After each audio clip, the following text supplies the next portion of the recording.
हो आणि विश्वाची मावणी झाली. अहो स्वतःच्या सुखासाठी कोणी जगेल, स्वतःच्या सुखासाठी कोणी हे जगेल, पण इतरांच्या सुखासाठी जगता आलं पाहिजे, त्याला माणूस म्हणायचं.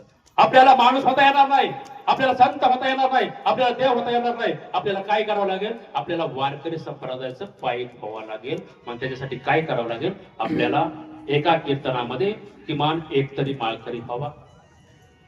काहीतरी परिवर्तन घडलं पाहिजे ना, सार्थक झालं पाहिजे. कशासाठी केलं कीर्तन महोत्सव? ज्ञानदान, अन्नदान, मनोरंजन.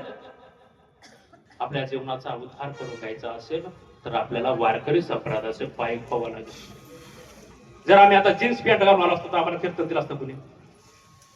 दिलं असतं का? मग त्यासाठी आम्हाला त्याग करावा लागतो. काय काय वय आमचं?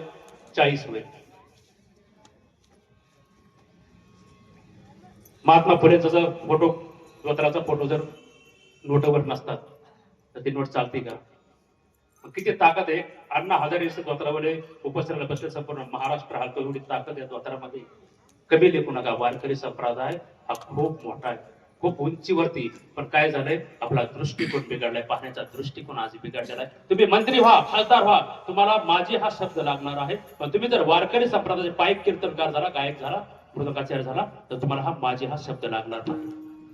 काय असं पाहिले का कधी की माझे कीर्तनकार, माझा मृदंगाचार्य, माझे गायनाचार्य आहे का? माझे शब्द कावळा शिवेपर्यंत तुम्ही आजी राहणार आहे. काय आजी? वारकरी संप्रदायाचे पायी. अहो श्री संत गाडगे बाबा,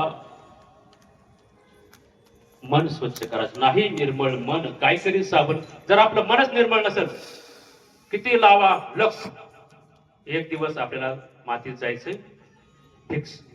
आपल्याला एक दिवस मातीत जायचं. आपल्या सणाचाही परवासा नाही, कीर्तन श्राद्धाचा नाही. पण आज